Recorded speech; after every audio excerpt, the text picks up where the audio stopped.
Sir, कौन सा कपड़ा आपको पसंद है? इसका ट्रांसलेशन कैसे? यानी किस तरह का, किस प्रकार का कपड़ा आपको पसंद, यही ना?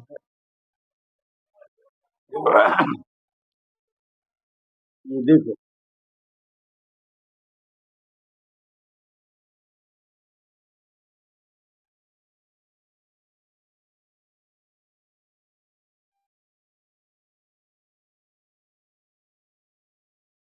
ये है, यही ना है। Yes sir. उसे किस प्रकार का कपड़ा पसंद है, तो किस प्रकार का, देखो यहाँ पर किस प्रकार का, इसका अंग्रेजी होगा व्हाट काइंड ऑफ, या टाइप ऑफ, या सॉर्ट ऑफ। समझ गया? उसे किस प्रकार का कपड़ा पसंद है, तो किस प्रकार का, ये लिखेंगे व्हाट काइंड ऑफ, या व्हाट टाइप ऑफ, या व्हाट सॉर्ट ऑफ। इसका किस प्रकार का अंग्रेजी तीन हो गया। व्हाट काइंड ऑफ लिखो तब भी सही होगा, व्हाट टाइप ऑफ लिखो तब भी सही होगा, व्हाट सॉर्ट ऑफ लिखो तब भी सही होगा। तीनों में किसी एक का प्रयोग करें। समझ गया? अच्छा, किस प्रकार का, कौन चीज, कपड़ा, कलम, मोबाइल, खाना, बिछावन, घर, चाहे जो भी चीज हो, किसकी पसंद है, किस प्रकार का भोजन पसंद करते हैं आप, किस प्रकार का मोबाइल पसंद करते हैं आप, किस प्रकार की कलम पसंद करते हैं आप, किस प्रकार के कपड़ा पसंद करते हैं आप। तो जो चीज पसंद करते हैं, तो व्हाट टाइप ऑफ के बाद ये लिखे, उसके बाद पहले तो इसका अंग्रेजी हटा दिया, व्हाट काइंड ऑफ क्लॉथ लिखा, वो खूब ध्यान से समझो। व्हाट काइंड ऑफ क्लॉथ हो गया, किस प्रकार का कपड़ा। अब तुम्हें उसे पसंद, ये हो, यहाँ तक के हो गया, ये यहाँ तक का हो गया। किस प्रकार का कपड़ा, व्हाट काइंड ऑफ क्लॉथ, ये व्हाट के पहले लिखेंगे। अब बचा जो उसे पसंद है, उसे पसंद है, तो उसे पसंद है, इस वाक्य को प्रेजेंट इंडेफिनिट टेंस पर बनाएंगे। समझ गया? प्रेजेंट इंडेफिनिट टेंस पर बनाएंगे। इसके बाद क्या लिखेंगे, प्लस एच भी, और उसके बाद सब्जेक्ट, और उसके बाद पसंद है, पसंद है वर्ब वन, वर्ब वन। समझ गया? फिर से एक बार समझो, किस प्रकार का, इसका अंग्रेजी का अंग्रेजी होगा तीन, या तो व्हाट काइंड ऑफ लिखो, व्हाट सॉर्ट ऑफ लिखो, या व्हाट टाइप ऑफ लिखो। और जो चीज पसंद है उस वस्तु का नाम लिखेंगे। किस प्रकार का कपड़ा, किस प्रकार का भोजन, किस प्रकार की कलम, किस प्रकार की किताब, किस प्रकार की कॉपी, प्रकार के जूते तुम्हें पसंद है, किस प्रकार का खाना तुम्हें पसंद है। तो सबसे पहले किस प्रकार का ये लिख देंगे, व्हाट काइंड ऑफ क्लॉथ, किस प्रकार का कपड़ा। उसके बाद लिखेंगे एच भी। बहुत बार बताया कि एच भी का मतलब होता है हेल्पिंग वर्ब। तो हर टेंस का अपना अपना एक ऑक्सिलरी वर्ब होता है। ये प्रेजेंट इंडेफिनिट टेंस पर बनेगा। उसे पसंद है, ये प्रेजेंट इंडेफिनिट टेंस पर बनेगा। प्रेजेंट इंडेफिनिट टेंस का ऑक्सिलरी वर्ब डू और डज होता है। प्रेजेंट इंडेफिनिट टेंस का ऑक्सिलरी वर्ब यानी सहायक क्रिया डू और डज होता है। अब डू और डज दो विकल्प हो गए। अब इस दोनों में देखो, जो डू का कहाँ पर प्रयोग करेंगे और डज का कहाँ पर प्रयोग करेंगे।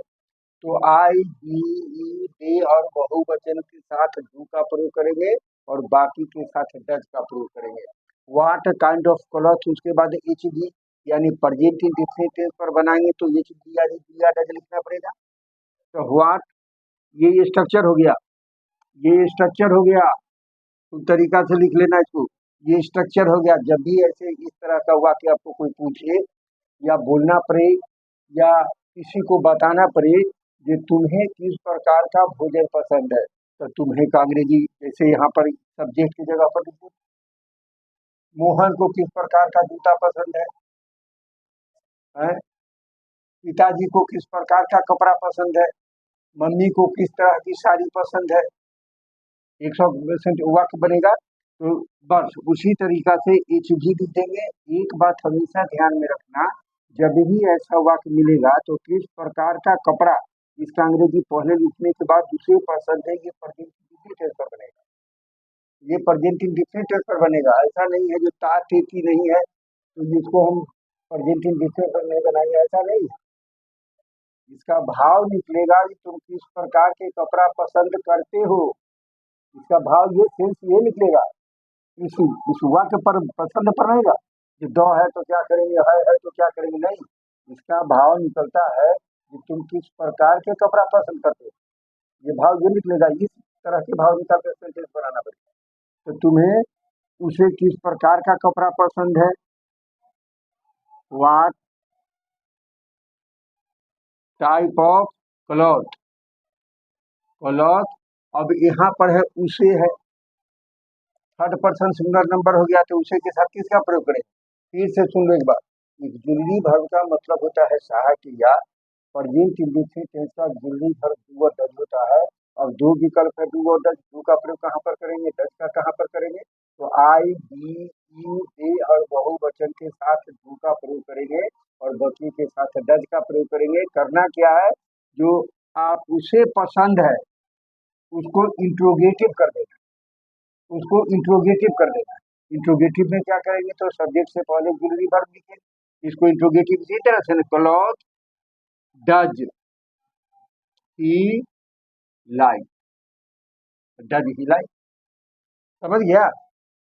ये किस प्रकार का कपड़ा, किस प्रकार की कलम, किस प्रकार का मोबाइल, किस प्रकार का जूता, उसके बाद जो भी वाक्य बचा उसे पसंद है, तुझे पसंद है, पिताजी को पसंद है, मम्मी को पसंद है, भाई को पसंद है, बहन को पसंद है, दोस्त को पसंद है, इसका अंग्रेजी प्रेजेंट इंडेफिनिट टेंस पर बनेगा। और इसको इंट्रोगेटिव कर, इंट्रोगेटिव कर कैसे होगा, ये तो बताए हैं क्वेश्चन, क्वेश्चन तो बताए थे, फिर बता दे है या फिर बोल दें एक बार।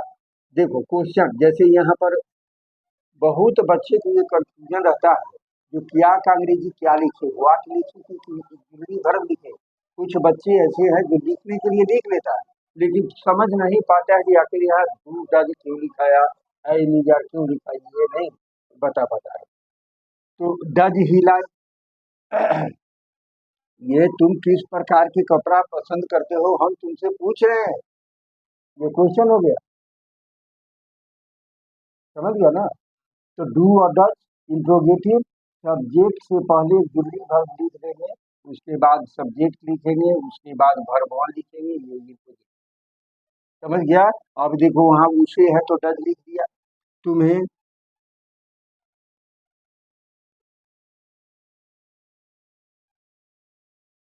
तुम्हें किस प्रकार का भोजन पसंद है, भोजन पसंद है, बताए हैं कि what kind of, what type of, what sort of, तीनों में किसी एक को लिख देंगे तो हो गया किस प्रकार का। तो किस प्रकार का, व्हाट काइंड हो गया, टाइप हो गया, सॉर्ट बताते हैं, so are sort of food do you like. समझ गया। बताए अभी ये ऑक्सिलरी वर्ब डू और डज होता है, डू का प्रयोग किसके साथ करेंगे और डज का प्रयोग किसके साथ करेंगे। तो आई बी यू और बहुवचन के साथ डू लगेगा, बकरी के साथ डज लगेगा। दो तरह का वाक्य यहाँ बता, एक बता जे तुम्हें किस तरह का कपड़ा पसंद है, भोजन पसंद है। एक में बता जे उसे किस तरह का कपड़ा पसंद है। तो यू के साथ डू का प्रयोग किया, ही के साथ डज का प्रयोग किया, है कि नहीं। अब यहाँ पर देखो, मोहन को किस तरह का घड़ी पसंद है, मोहन को किस तरह का घड़ी पसंद है। तो यहाँ क्या लिखेंगे, व्हाट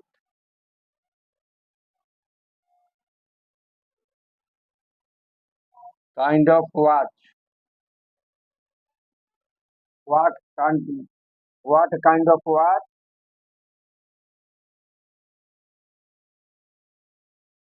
डज मोहन लाइक। समझ गया। अगर ऐसा ही हुआ कि तुम्हें किस तरह का सब्जी पसंद है, तुम्हें किस तरह की कपड़ा पसंद है, तुम्हें किस तरह का खाना पसंद है, तुम किस तरह का मिठाई तुम्हें पसंद है, बस वही करके चले जाएंगे। स्ट्रक्चर यहाँ लिख दिया। व्हाट काइंड ऑफ, ये थिंग एक वस्तु हो गया जिसको तुम पसंद करना चाहते हो उसी का यहाँ पर कपड़ा है तो यहाँ कपड़ा है तो कपड़ा लिख दिया। घड़ी है तो ऑफ के बाद घड़ी लिखेंगे और उसके बाद इंट्रोगेटिव कर देना है। कलर थिंग के बाद जो भी वाक्य बता हो उसको इंट्रोगेटिव कर देंगे। तो ही ध्यान में रखो कि उसके बाद वाक्य को इंट्रोगेटिव कर देंगे, समझ गया ना। वो हमेशा प्रेजेंटिव डिफिनेटिव पर रहेगा, हमेशा प्रेजेंटिव डिफिनेटिव पर रहेगा। यही हुआ। फिर एक बात सुनो, किस प्रकार का अंग्रेजी तीन तरह का होगा, तीन अंग्रेजी होगा। एक होगा व्हाट काइंड ऑफ, एक होगा व्हाट टाइप ऑफ और एक होगा व्हाट सॉर्ट ऑफ। ये तीनों में से किसी एक का प्रयोग कर सकते, गलत नहीं होगा, कोई गलती नहीं काटेगा। तीनों में से कोई एक व्हाट काइंड ऑफ लिखे, व्हाट टाइप ऑफ लिखे, व्हाट सॉर्ट ऑफ लिखे, यानी तुम किस तरह का कपड़ा पसंद करते, किस तरह का अंग्रेजी हो। कोई दिक्कत है तो बोल। ऐसा हुआ कि अगर 10-20 को लिख देंगे तो बना लेगा। सीता को साड़ी पसंद है,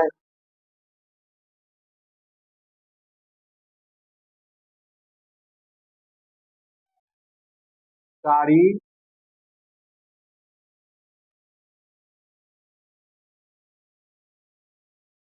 डज सीता लाइक। बच्चे को किस तरह का खिलौना पसंद है, तुम्हें किस तरह का ये गिद्ध पसंद है। हो गया, समझ गया, कोई दिक्कत नहीं ना है। अब दूसरा क्वेश्चन है कि मेरे गांव में एक पोखर होना, मंदिर होना, तालाब होना जरूरी है, यही ना। दूसरा वाक्य सुन लीजिए। पहले वाक्य था जो तुम्हें किस प्रकार का कपड़ा, किस प्रकार का भोजन, किस प्रकार का जूता, किस प्रकार की कलम, किस प्रकार की किताब तुम्हें पसंद है। नंबर 2 में पूछे हैं ये मेरे गांव में एक विद्यालय होना जरूरी,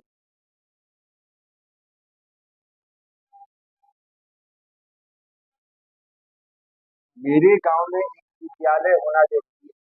तो पहले स्ट्रक्चर समझ लो, उसके बाद 5 मिनट को बताएंगे, है कि नहीं। मेरे गांव में एक विद्यालय होना जरूरी है, तो इसको 2 भाग में बांट दिया। एक विद्यालय होना जरूरी है, तो इससे पहले बताए तो याद होगा, अगर पढ़ा होगा तो याद होगा, न पढ़ा होगा तो बात खत्म है। जो डियर से कैसे वाक्य का शुरुआत डियर से करें, डियर और इसके प्रयोग को क्या बोलें। अगर सब्जेक्ट के रूप में डियर और इट लिखा जाए उसे इंट्रोडक्टरी सब्जेक्ट बोलते हैं। एक बार और बताए हुए लेकिन फिर आज बताते हैं। तो कंडीशन क्या है कि कैसे वाक्य को हम इंट्रोडक्टरी सब्जेक्ट यानी डियर से शुरू करें। कंडीशन क्या है, तो उसका 2 कंडीशन है बताए थे। एक, वाक्य अगर संख्यावाचक हो या ऑक्सिलरी वर्ब से नाउन होगा, उसी वाक्य का शुरुआत देयर से करेंगे, समझ गया। तो यहाँ है कि मेरे गांव में एक विद्यालय होना जरूरी है, तो एक शब्द एक संख्यावाचक हो गया, हुआ कि नहीं। तो इसका स्ट्रक्चर पहले स्ट्रक्चर लिख देते हैं। देयर हैज टू बी माने होना, to be, there has to be क्या होना जरूरी है, ए स्कूल। देखिए, एक विद्यालय होना जरूरी है, पहले इसका ट्रांसलेट करेंगे। एक विद्यालय होना जरूरी है, एक पुस्तकालय होना जरूरी है, एक मंदिर होना जरूरी है, एक तालाब होना जरूरी है, एक पोखर होना जरूरी है, मेरे कमरा में एक पंखा होना जरूरी है, मेरे घर में एक कूलर होना जरूरी है, तुम्हारे घर में एक क्या एक गाड़ी होना जरूरी है। तो जब भी ऐसा वाक्य रहेगा कि एक विद्यालय होना जरूरी है, चाहे कोई भी सामान की जरूरत, समझ गया, तो वो उसका ट्रांसलेट इसी स्ट्रक्चर पर करेंगे। There has to be a school, क्या जरूरी है, सब में लिखाएगा, जितने भी वाक्य रहेंगे सब में देयर से लेके यहाँ तक के लिखाएगा। और उसके बाद कौन चीज होना जरूरी है वे लिखेंगे, और उसके लास्ट में लिखेंगे in my village, in your village. Object में ही लिखेंगे। तो there has to be a school हो गया, in my village, in my village. इसका स्ट्रक्चर होगा देयर हैज टू बी अजोर नाउन, अजोर अदर वर्ड। समझ गया? इसका बने जैसे देखो उसके गांव में एक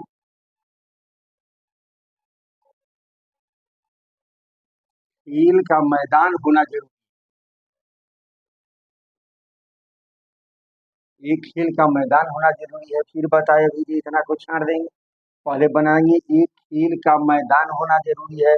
क्या करेंगे? देयर हैज टू बी, और उसके बाद नाउन है तो खेल का मैदान, प्ले ग्राउंड।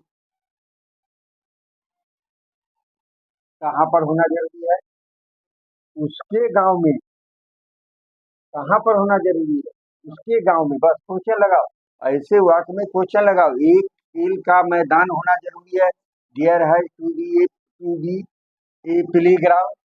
एक खेल का मैदान होना जरूरी है। कहाँ पर? कहाँ पर? क्वेश्चन करो, कहाँ पर? हाँ तब बोलो। उसके गांव में, मेरे गांव में, राम के गांव में, सीता के घर में। बस उसका अंग्रेजी लास्ट में लिखेंगे, in his village, in his village there has to be a school in my village. तुम्हारे उसके गांव में या राम के गांव में, राम के गांव में एक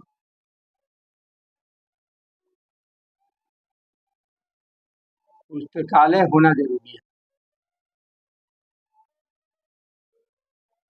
हो गया? देखो यहाँ पर राम के गांव में एक पुस्तकालय होना जरूरी है।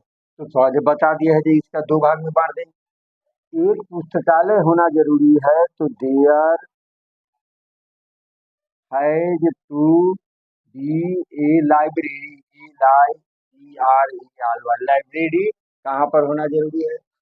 राम के गांव में। अब यहाँ पर क्या करेंगे? राम स्टॉपीज का के की बताए हुए हैं, स्टॉपीज कहाँ पर प्रयोग करेंगे, कहाँ पर ऑफ का प्रयोग होंगे? राम से विलेज, राम से विलेज। अब देखो यहाँ पर दूसरा तरीका देखो, मेरे घर में पंखा होना जरूरी है।